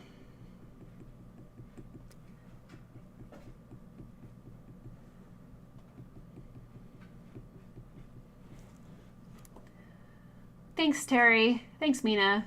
Yeah, it was a really a surprise to me that one of my best friends told me that story, that someone was showing her my artwork. So, and she's an artist too. One of my best friends. She does a lot of watercolor work. That's just amazing. Watercolors are tricky, and she does a really, really great job.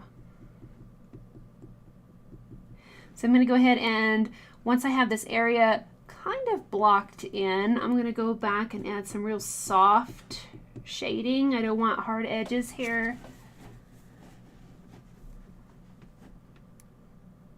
So Terry says, I'm working on a sheltie. Okay.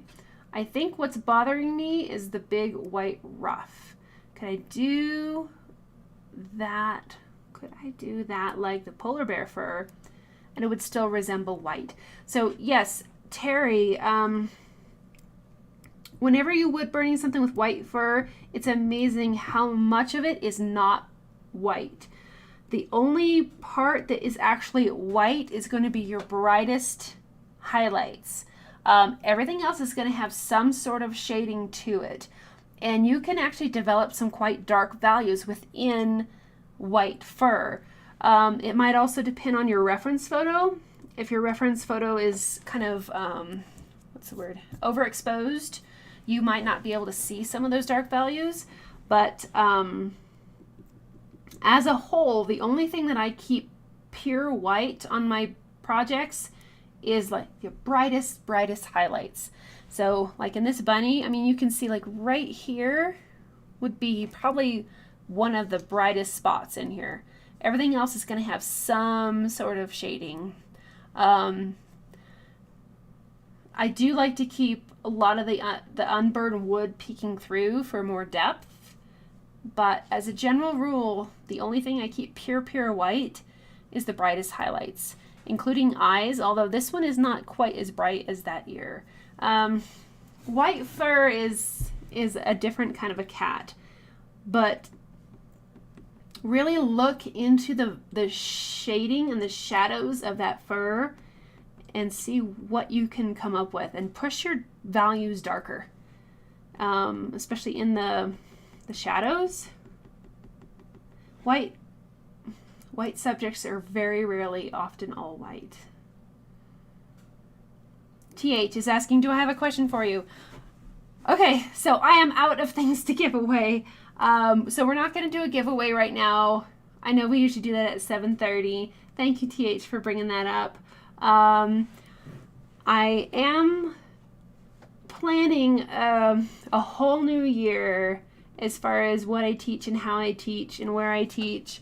So there's going to be a lot of big changes coming. Not really changes, but I hope improvements to help get you guys more content and everything.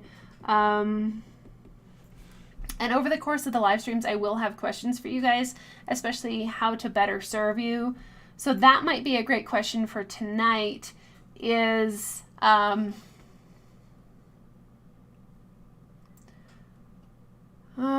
just lost it.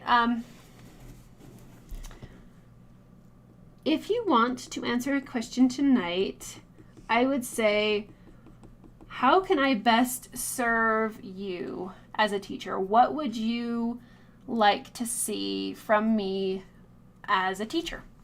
Whether it's more quick tutorials, more in-depth tutorials, what kind of tutorials, one-on-one teaching, I am looking at that as well, group teaching, private teaching. How can I serve you guys in this new year? What would you like, or what do you need to help further yourselves as artists? So that's my question for the night. But I am out of stuff to give away, so I might do giveaways again in the future, but for right now, I'm gonna probably kind of redirect where we're going here. So thanks, TH.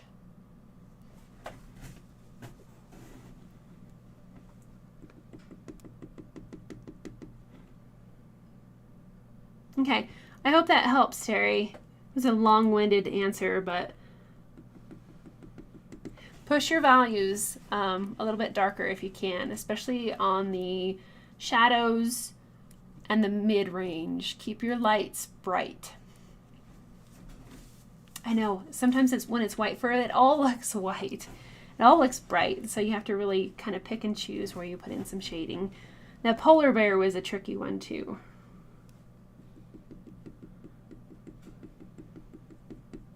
So I'm just going to put in some real light shading here to fill in the ear. Now we need to blend this dark edge with the light edge with a little bit of fur strokes.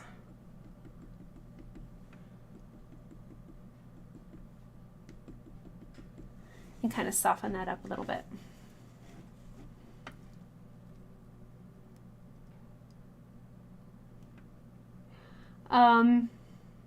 So TH says, your live streams are a great service. We can ask questions and get direct answers. Yes, and I will continue to do the live streams. That is something that I think is of huge value to both you and me.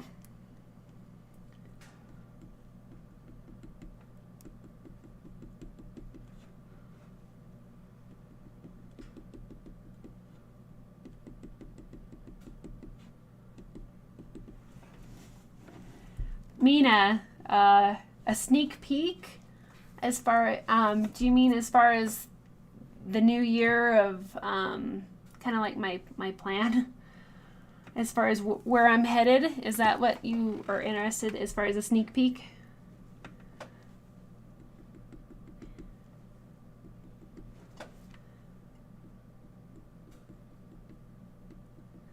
Okay, I'm not really getting a good angle on that here, so I'm going to switch around.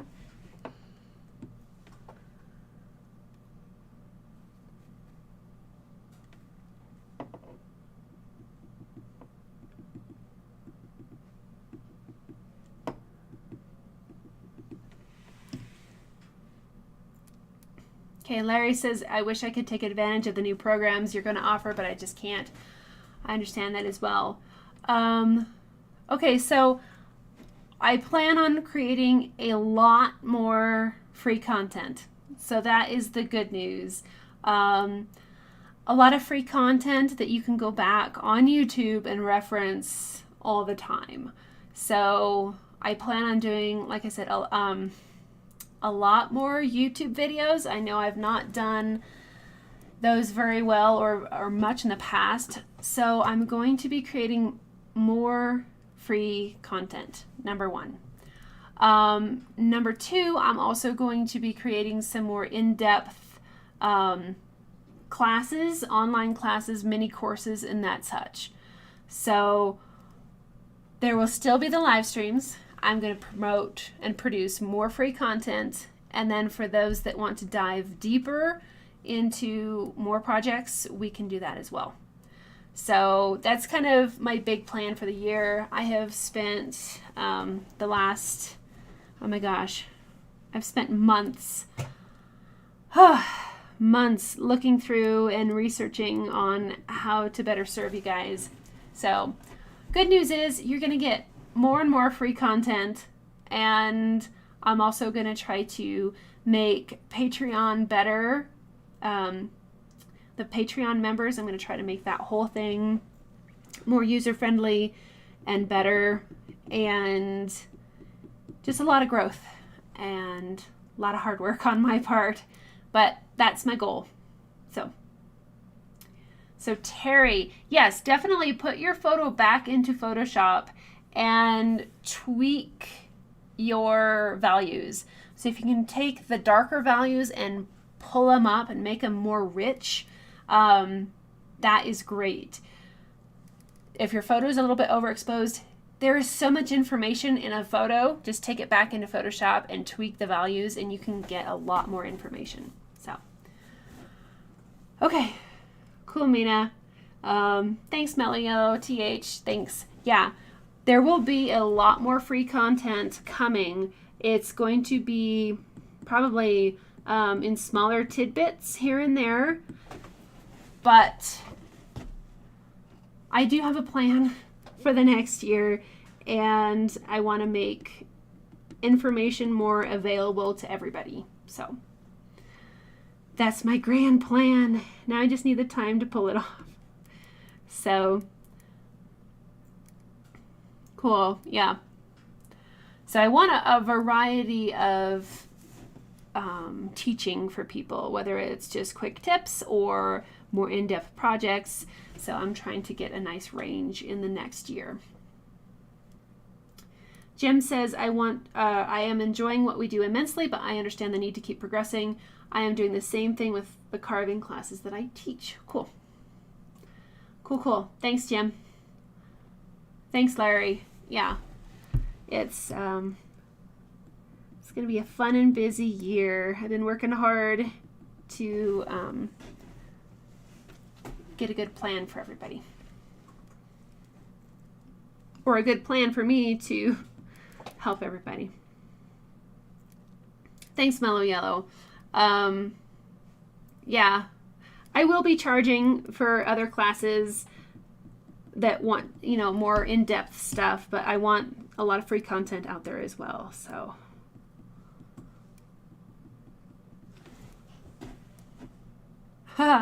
Rich is saying, a Minisa Pyrography merchandise gift shop. Hey, now we're talking. That sounds fun too. I do have stuff on Redbubble. I think, Rich, you got some of that stuff, or we're looking at some things. You had a really cool idea with the stickers. Holy cow. Time's going by fast. Okay, so our ears are starting to develop. I think we need a little bit more shading in here.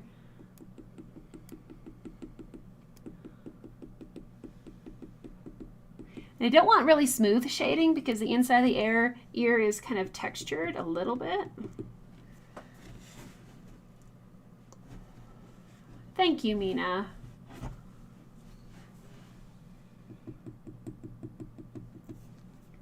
And there's also another big surprise that's coming the first part of February that I cannot say the details on yet. But there'll be something cool coming, a collaboration event in early February. So I'll keep everybody posted on that as well.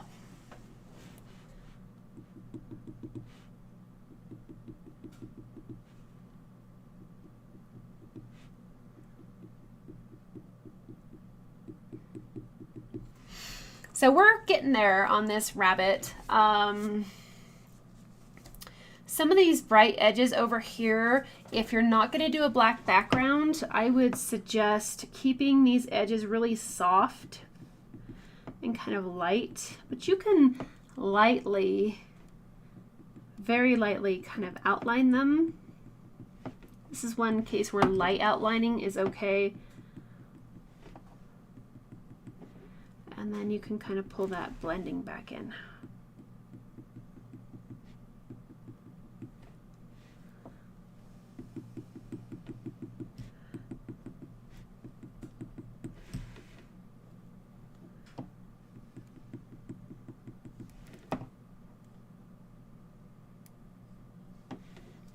Thanks, Barbara. Thanks, Terry. Thanks, Larry.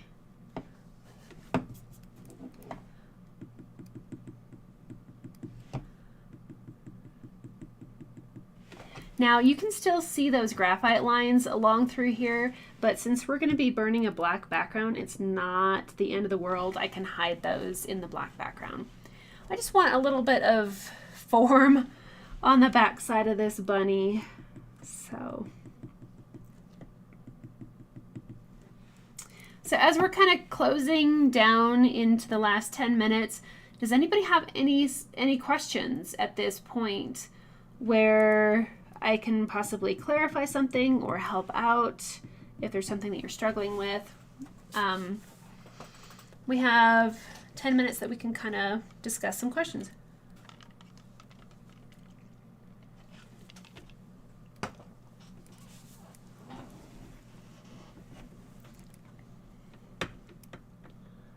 So I'm going to do the same thing over here on this side and kind of darken up some of these areas a little bit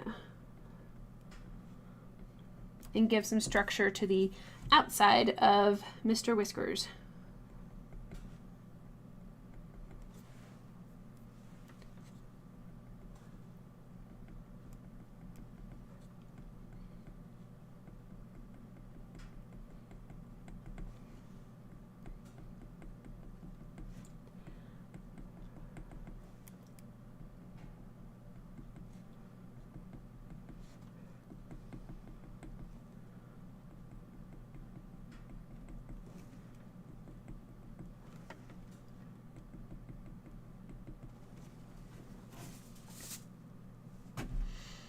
Yep, Mina, surprises are a lot of fun. Okay, so Mr. Whiskers is looking pretty good so far. Oh gosh, you can't see where I'm working there. I might just kind of work on the snout of Is it a snout? I don't think they have a snout. A bunny could have a snout, I suppose.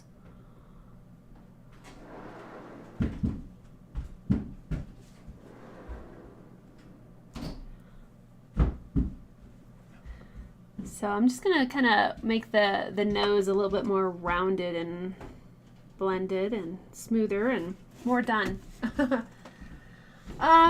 TH has a question. Do you have a theme for this month for wood burns? I don't know. That's a good question.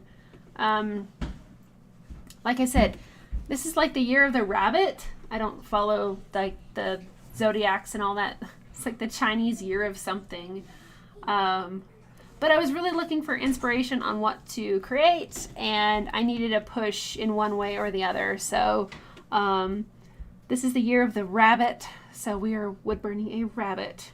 And it's also my daughter's favorite critter, so. A bunny. A bunny. Mom, since it's getting towards the end, can you show them Sparky? Okay, real quick. No, don't throw it. Okay. So this is Sparky. This is my daughter's Christmas present from Santa. So she loves Sparky. Gimme. And we love Sparky too. Okay. Your dad just got home. Cool. Okay, thanks, Terry. And Larry, you can't think of any questions right now? Okay, cool. But yeah, if anybody comes with any questions as we come closer to the end of tonight's live stream, just let me know.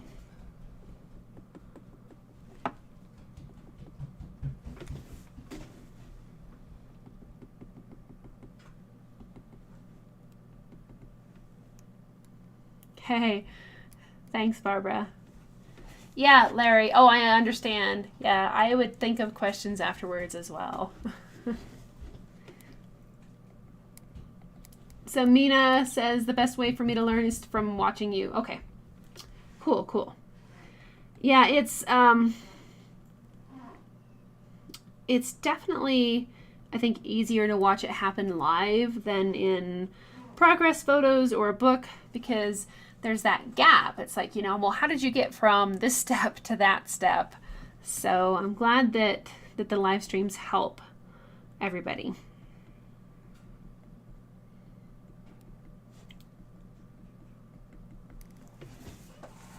Okay, I might develop that outer edge of Mr. Whiskers.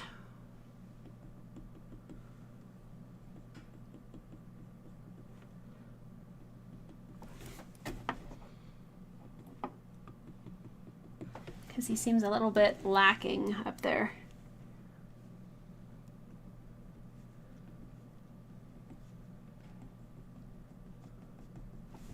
Okay. Well, I agree, Mina and Terry, that watching someone do something is very satisfying. I know that wood burning is kind of a slower art form, but I like to get at least some part of it kind of finished or accomplished, or to where you can see progress, because I think if you don't see progress after a time, it can be a little disheartening. So I try to get something finished.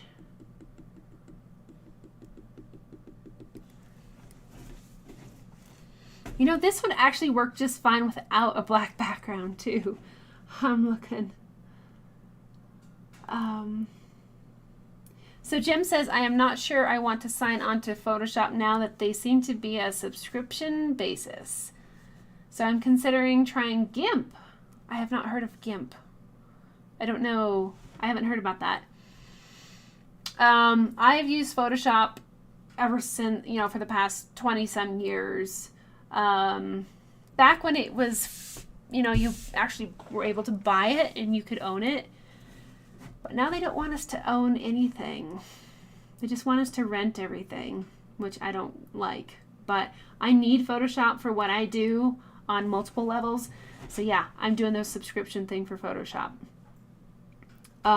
If I could get around that, I absolutely would. But that's what it is right now. So I have not heard about GIMP.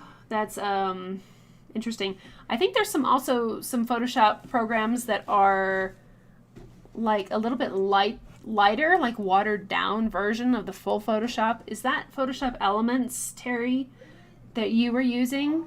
I think you mentioned that. Just was wondering if that's more of a cheaper version or something. Yeah, the whole subscription thing for everything is something I really, really, really dislike. If I buy something, I want to own it. I don't want to rent it. But that's me.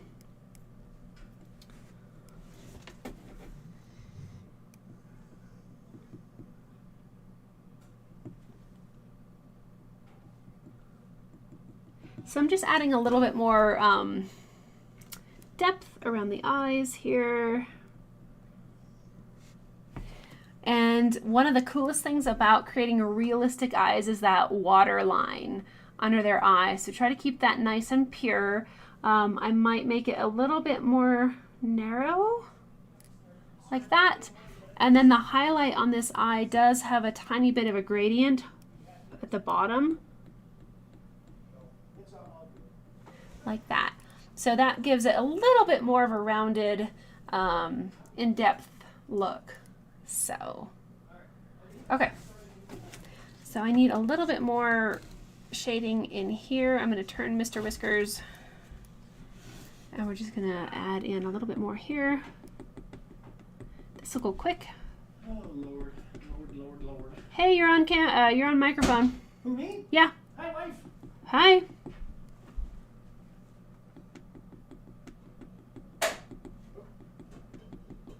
Are you guys still on? Yep. Okay. Okay. So Larry uses Lightroom. Okay, cool.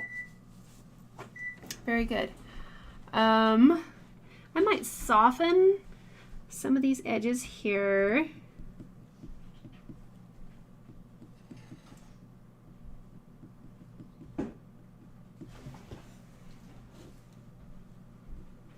And let's add a little bit of shading around the ear.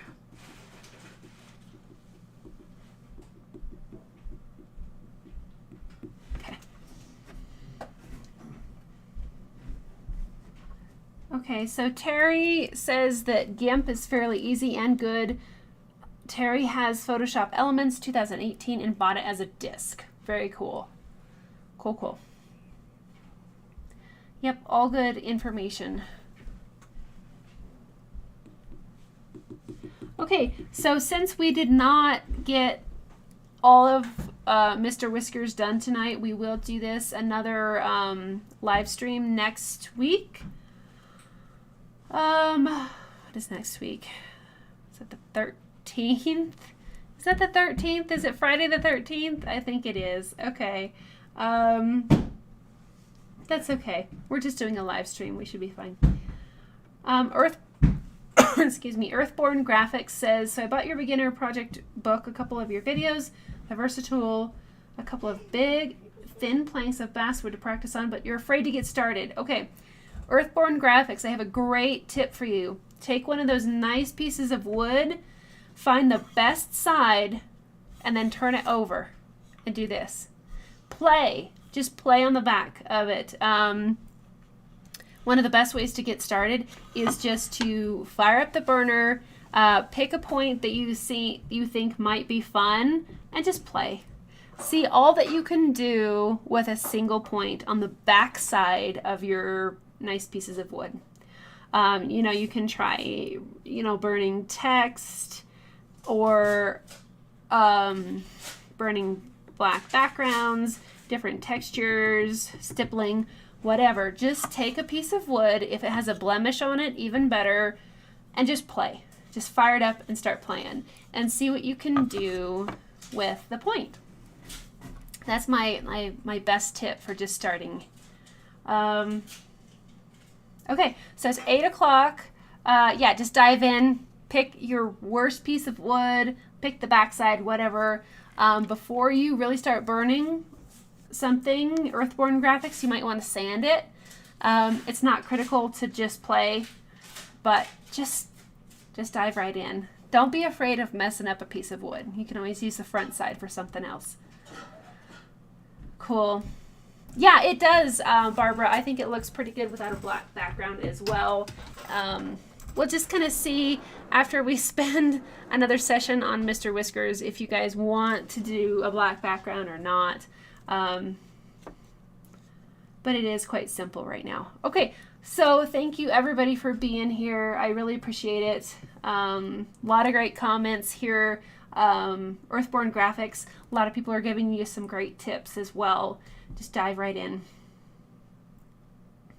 Okay. Yeah, Earthborn Graphics, yeah, just any kind of piece of wood, find one that has spots or blemishes and just flip it over. See, these have blemishes on here too, but that's okay. So just have fun and start playing. That's the best way to learn. Thank you guys for being here. Thanks, Monte. Good night, Rich. Good night, Mellow Yellow. Thanks, Barbara. Good night, Larry. Hope everybody has a great night. Stay warm. Yep, this is Mr. Whiskers. Alrighty. Cool. Thanks, Barbara. Good night, Parag. So we will be back same time next week at 6 o'clock p.m. Mountain Standard Time here in the U.S. So thanks, Maliella. Good night, everybody.